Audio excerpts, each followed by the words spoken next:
Hey everybody, it's Tripl-L here to talk about My Hero Academia. Oh, 1 second, let me just fix up the camera a little bit because it's a little bit curved. There we go, that should be a little bit better. Alright, hey everybody, it's Tripl-L here to talk about My Hero Academia, chapter 402. Very excited to get into this. You know what? When I was looking at the spoilers last week, I didn't really have that many thoughts about it. But I have more thoughts about it now. There's a lot of things going on in the chapter that I think is worth pointing out. And I think there's like some story techniques here that we can talk about to like kind of infer what's going to happen in the future. So this is going to be a really good discussion, I think. It'll be a fun one.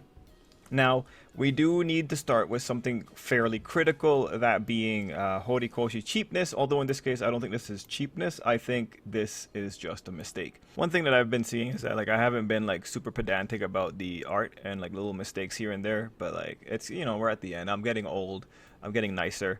Anyway, so the reason I'm starting here is just because it's all about, you know, when you look at chapter 402, can you expect that All Might would have that gauntlet on his hand?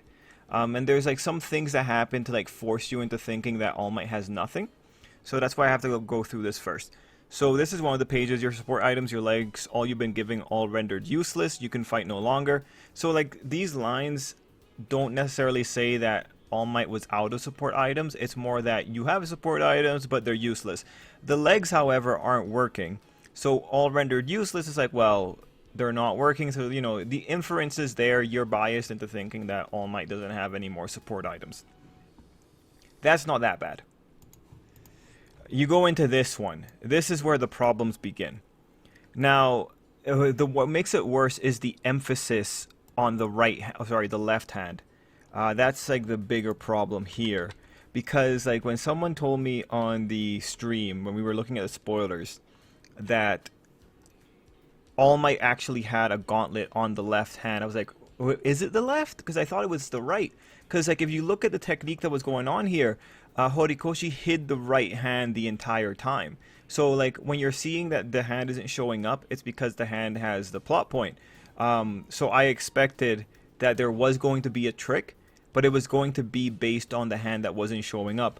Lo and behold, when we get into the chapter, we have the emphasis on the right hand. So this is a really unfortunate mistake, and I think what makes it really worse is that you have the emphasis on the uncovered hand right here. Now, you know, people are going to defend Horikoshi because people just don't want to admit that Horikoshi makes mistakes, even though Horikoshi is very quick to admit that he makes a mistake every now and again. Heck, we remember when Skeptic was forgotten about and he had to like put him back in there. Like, it happens. He made a mistake with the naming of the technique when Tokoyami's quirk was used by All Might. He called it Dark Shadow when it should have been Tsukuyomi. Mistakes happen all the time. If you were going to defend this, you would say, oh, well, All Might's gear, like, it can mold and it can form, so he just reformed it around his hand in between the panels. And you can say that 100%. But like you're being like, I feel like at that point you're being overly obtuse, because Horikoshi did not show it, and Horikoshi is the kind of person that would show it. I really think in this case, this is just a mistake, although in-universe explanations would allow you to say that, oh, that is completely possible. So for Horikoshi, he could realistically just come in and say like, oh yeah, like it formed in between the panels.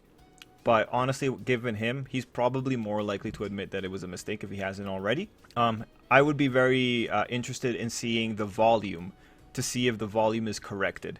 But now if we're looking at it from the week-to-week perspective, it just feels a little bit bad, because in this case it's like, well, you know, what would your predictions have been that he was going to blow himself up? Now mind you, last week I said that maybe All Might still has a grenade in his pocket. So the idea of a hidden item is still valid, going along those lines that you're still kind of in that spot. What really comes out of here is just wondering, like, well, how exactly this happened, like, where did the mistake come in, like, what is exactly Horikoshi's attention? The right hand was hidden the whole time, like, maybe he wanted to do the right hand, but then he just got mixed up and just did the left hand instead. You know, little things like that. It makes you wonder about the process and all that kind of stuff. In terms of, like, Horikoshi's cheapness, this is not the most cheap situation we've ever seen in Hero Academia, and again, this one kind of falls under the realm of a mistake, and thankfully in-universe explanations can justify why he has a hand in one moment and then he has the armored gauntlet in the other. Not a big deal. This is the equivalent of having a stick of dynamite in your back pocket. All right. Not big, like I said, not a big deal, but I always enjoy talking about these little details, and in this case, it's so egregious that you kind of have to wonder. This one will be resolved once we see the volume, because the volume usually corrects things. Okay, so let's get into the chapter proper. If I find any details to talk about, we'll talk about it as we go. Let's get into it. So, page 1 begins with us getting the update about where we are in the timeline. So I believe All Might's fight started 20 minutes before. So we are 20 minutes post, pretty much 20 minutes have passed.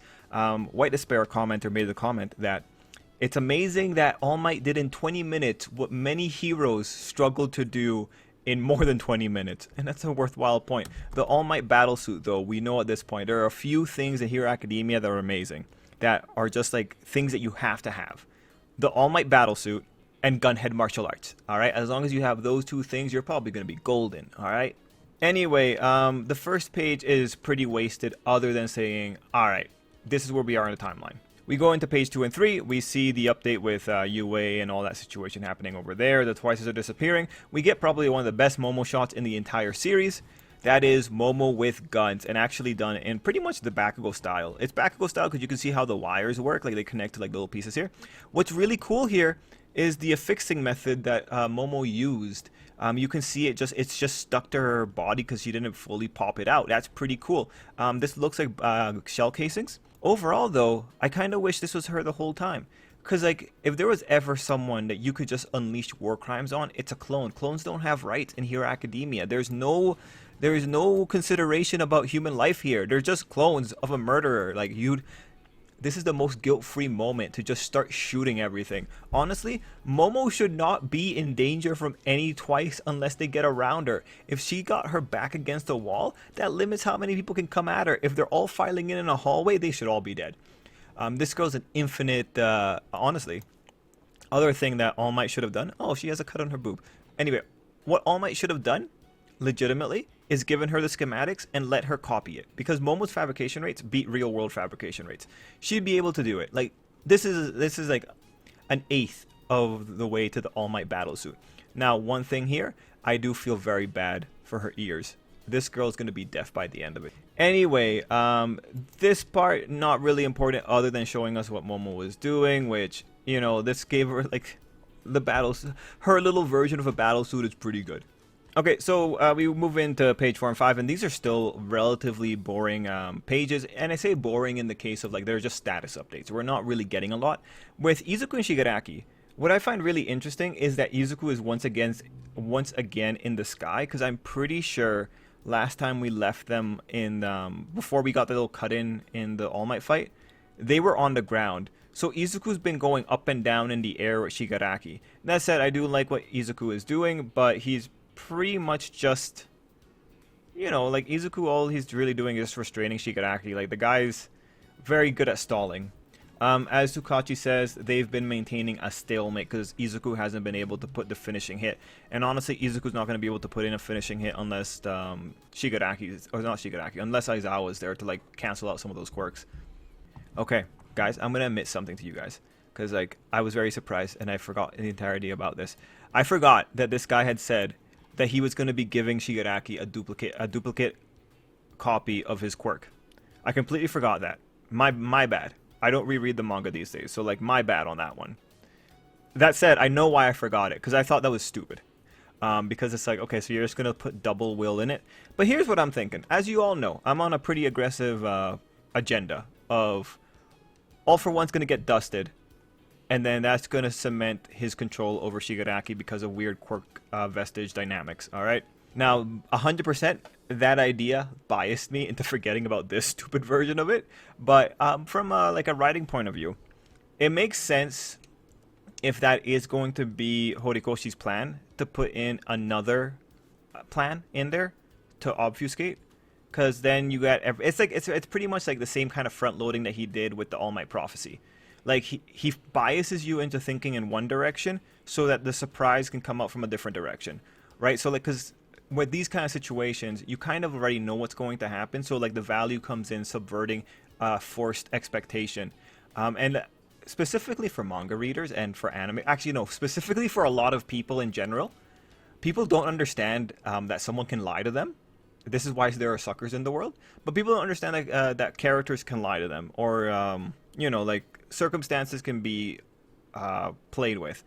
And I'm not saying like everyone. I feel like if you're the kind of person that watches YouTube analysis videos, I feel like you're probably going to be more aware of it. But like, you know, the casual reader.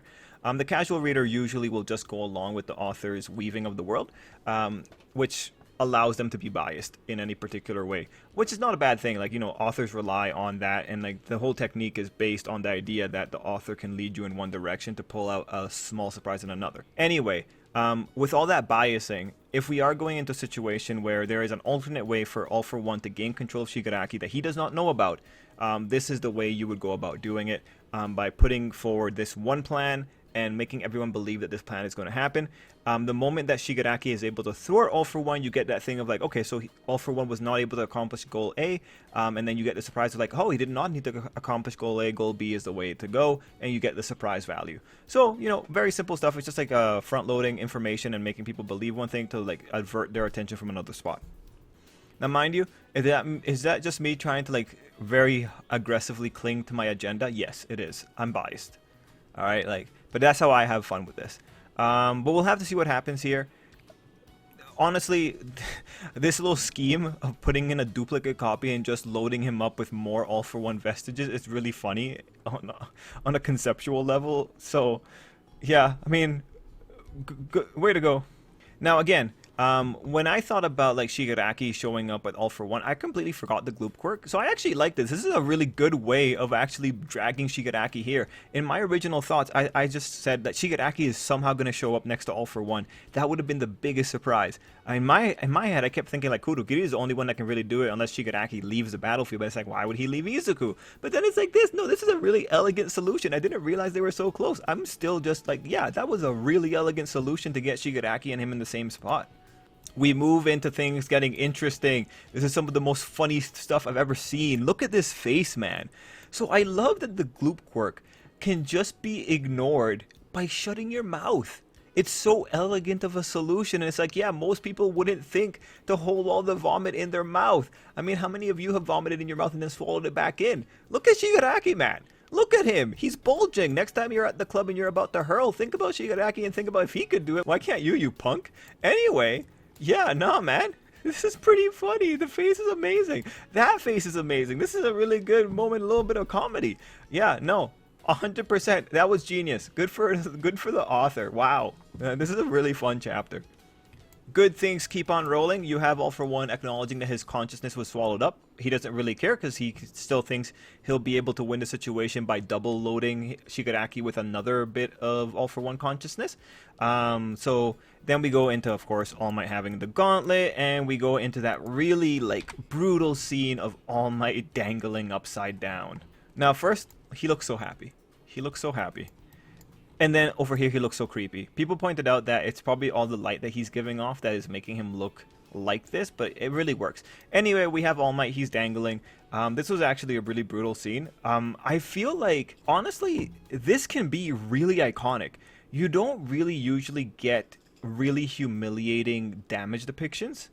And this is just a really interesting scene. Heroes being hung upside down is usually like a very uncomfortable image.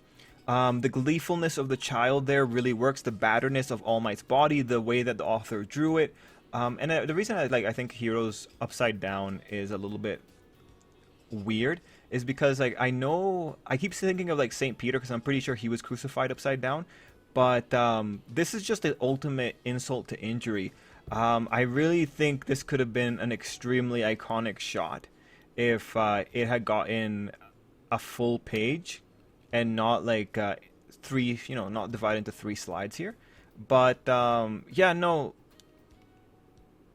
this is one of those unique shots that you just don't see in other manga. Like, this is definitely a good shot for showing the weakness of All Might here. It's pretty metal. Anyway, page 9 sees Shigaraki mocking Izuku, taunting him, telling him that he's going to go back to UA and break everyone that hurt him. I love the way he talks about that. I really hope Bakugo shows up to hurt him again. Heck, Bakugo shows up to like blast All For One in the face. That would be pretty cool too. Now, I guess there is one little thing here in page 9. We see the huffing, so that's Izuku huffing pretty much. It's actually pretty interesting how the panels work on this one. So the huffs all come around. It's interesting from this one shot of Izuku's eyes. If you look at it, it's borderless, right? And then this one shot's huffing gets into all the other ones. So you see like it's penetrating that one, it's penetrating this one. Because it's borderless, it penetrates all the way up here. So the huffing is all connected to this one moment. It's an interesting effect. I think it's just saying that throughout all of this, Izuku's concentration is maybe on All Might or something like that. Okay, so we go into page 10, where Izuku is thinking about being told to stop being a crybaby, to be the best apprentice, but like, he thought he put his cheerful days behind him, and it's like, bud, weren't you crying when like your friends went to rescue you? Like, you've been crying this whole time. You've been failing. If you want to be the best apprentice you can be, and you're thinking about this moment from the beginning of the manga, but you haven't been doing it. Why did you pick now to stop crying? You've been failing for a whole year, bud. Like, it's okay to cry too. Anyway, I just found this little part funny, how he just calls back to that. But the reason it happens is because the author is starting to build up the past, and you see in the chapter that he is very much forcing readers to look at where these two characters started. He continuously does it, even though it doesn't fully make sense at some moments. Anyway, we then go into a very weird spot. The One For All Vestige signaled its departure slightly in advance. And it's like, what? Why? So we go into a lot of weird speculation here about this vestige. Let's cover the basic one. Why would the One For All vestige of All Might disappear when everyone else is still inside the quirk and they're deader than dead, right? Why does dying somehow get rid of All Might's vestige? So the way that you would go about here is that you acknowledge that All Might is exceptional compared to the other vestiges. The exception being that All Might doesn't have a quirk. So we have that whole rhetoric about the One For All vestige became All Might's true quirk. But then you gotta be careful with that one, because even if you say that, well, if the One For All quirk is truly All Might's quirk, and it's got a vestige attached to it, then the vestige should still stay because the One For All quirk still exists, right? But then, like, really, what it all comes down to, if the All Might vestige is really actually going to disappear when All Might dies, you really have to say the root of it is from All Might's unique nature. When you have someone without a quirk, it causes a condition where the vestige will exist within the One For All quirk as long as the user is, or the former user is still alive, right? That's really simple. You know, if you had a rule-based document, a very simple way to add that rule in. Okay, now for me, however, I don't believe Horikoshi ever. I don't understand why it would signal a departure in advance. Now, mind you, this is narration. I don't believe it. Given that we have a situation where Bakugo also seeing the All Might vestige, to some degree, maybe this vestige in particular is able to travel more than we expect it to. But at this point, what I am thinking is just, this is the author just trying to get you in a position where you think like this death is coming. I'm going to assume that there's going to be an All Might vestige regardless. I don't know what exactly is going on here, but I find it to just be an emotional manipulation technique to get some opinion. Now, of course, if we go through and this is actually legit and this stays for realsies, then props to the author, because, you know, balls. He has the balls. Good. But yeah, we'll have to see what happens there. So this is page 10 and 11. Let's move on. Page 12 to 13. So page 12 is this whole part about can someone without a quirk become a hero like you? And the idea was that All Might said you can. And then because you're someone who gives his all every time. Now here this is where you see the forcing of the initial chapters of where these guys came from. But really, this doesn't fit with the idea because you're someone who gives his all every time, someone who would never let his dream die. Um, you know what? I think it's okay to have one shot, maybe this first one of that big thing. But if we're talking about can someone be a quirk, can someone without a quirk become a hero like All Might? You don't focus on like the one time he used one for all. This is where you focus on things that Izuku did as a human, not as a superpowered suicidal maniac. Focus on Izuku being nice to Eri. Focus on Izuku helping Bakugo emotionally. Focus on Izuku and Jiro or something like that. Focus on Izuku inspiring Gentle to be better. This is where you see the heroics without the quirk to some degree, right? So I think this is just in some ways a you know, like maybe a product of not having enough time. Maybe this will be fixed in the volume release. I just think that, you know, well, also like the author picked the theme here, so you know, there's value in saying like we're focusing on the beginning, but for this part, it doesn't hit the right way. Although you could say like, of course, All Might would be focused on shows of strength because All Might is not a sociable, personal person. He's not very good at actually talking to people, so it makes sense that he would not see Izuku talking to people as something valuable towards being a hero. It makes sense with who All Might is. And again, like this is a chapter that's all about who All Might is. All Might refuses to go down. We have this awesome shot of him about to blow the man up. Man, this is just such a great chapter, man. Like, I'm having so much fun. Like, there's just so many weird things going on in the chapter. Alright, so we have the ultimate idea that All Might is crazier than All for One. I believe it. All Might would, if All Might dies in a fire saving 20 people, he's going to die the happiest man. Heck, man, he might even let himself get burned more than he has to, because that's who All Might is. These guys have no idea what work-life balance is. Yeah, nah, man, like, All Might's like a demon of justice. That's how crazy he is about this thing. Honestly, readers should be disturbed by who All Might is, because now in this case, I do think this is really good on the author, because like he's stayed pretty consistent with the All Might persona. That final moment of like All Might's even more unhinged than you are, yeah, bud, you've been seeing it all throughout this fight. All Might's crazy. He's a real kind of idealist here. Like he definitely put his money where his mouth is. Anyway, when All Might starts doing his crazy things, that's when he, All for One, gets his big flashback. And we go into this weird scene in the flashback where we see all of this. Now, honestly, guys, I had a lot of ideas about this one segment, man. Like, why does he have such a fascination with body parts? Why is he creating so much? Why are we doing this? Why is he standing on like the biggest case of foot fungus that we've ever seen in the manga, right? Like, why? I just don't understand. So I'm looking at this, and one of my first thoughts was like, is this a quirk? And like, isn't it weird that Shigaraki also turns into a giant organ monster? And okay, the first interpretation is that this is actually all a quirk, right? So if it is, I have to wonder, why are you doing this? But the crazier thing I'm thinking is, what if, because we know All for One was scared about the quirk singularity, what if this isn't actually the product of a quirk? But okay, honestly, I think like that's like a 1% chance. This is a 1% chance. It's just like, it's weird that he has this fascination with creating multiple bodies, or like creating like multiple like flesh monsters.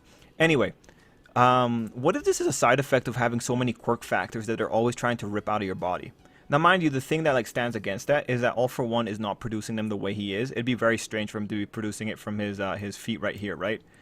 But yeah, it's just a weird thought that I had, just because it's strange that we have this. Although All for One's a gross guy, so maybe he just likes the aesthetic. Maybe he just likes standing on foot fungus. You know, maybe. You never really know with All for One. Anywhoozers, let's move on from there. We have All Might blowing up. Now, I've been having thoughts about this. I don't know if I've mentioned it on the videos, but like the idea that All Might could be a suicide bomber here. I do take this as a victory, because this is essentially the same as having a stick of dynamite in your back pocket. But you know, there are things left here and you have to really wonder, is this actually the end of All Might? Me personally, I don't think so. So first off, let's just go with the most basic thing. We have this moment here. We don't get a boom. We go into a fish, which is like a light or something showing up. We don't get the boom. I don't think All Might's dead. I don't think there's enough build up for it.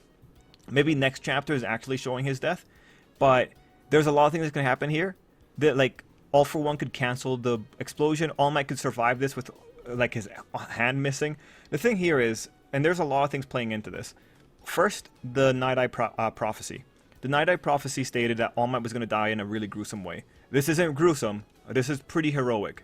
And it's not All for One doing it. It's himself. Now, mind you, the other side to this is that I once thought that All Might was going to change the prophecy by going out on his own terms. He wasn't going to be murdered. He was going to sacrifice himself in a really dramatic fashion. The thing is, if you're going to do that, there would be more rhetoric about how All Might is thwarting the Night Eye death prophecy by going out like this. Now, mind you, if we go into chapter 403, the author could do all that rhetoric in 403 if this is actually All Might's death. It's just like what's happening here is that we're usually conditioned to expect a lot of build-up before the death. You don't usually get fallout explanation of the death to like really celebrate it, right? Or to like really make it a big moment. There's just too many things that can happen here. It's also very non-conclusive. Again, this is one of those things where I just don't believe the author. I think he's leading us into a particular direction, but I think there's way too many things that could get in the way to prevent this. And again, with the Night Eye death prophecy in the background, there's got to be a little bit more build-up I'm expecting. The thing is, like, again, Horikoshi is such a technical writer that I am expecting Horikoshi to actually follow these lines of thoughts, because this is who he is. Mind you, he could always surprise us. You never know. Like, week to week, he might change. But that's kind of where I'm at on this one. Right now, I think this is the same kind of situation as before, just a lot of biasing. That said, I do hope the explosion goes through, because I would love to see All for One be a kindergarten. In my ideal situation, All for One needs to be a toddler when he meets up with Shigaraki, because like Shigaraki needs to like ruin this kid's life the way All for One ruined his. In that level, right? That's why I need to see All for One as a toddler, because I think that's where everything comes together. I've been saying that he's going to be a toddler, and that's going to be when Shigaraki dusts him. If he's a baby, even better, even better. Let's go all the way. Like, let's see what we're going to get here. I'm very excited. Overall, this week of Hero Academia, you know what? I think it's a more technical chapter. I think there's a lot of really interesting things going on in it. I'm very excited to see what's coming in the future. This is a point of absolute excitement for me. Guys, let me know what you thought down below, and until next time, I hope you have an absolutely great day, and of course, if I missed anything, let me know down below.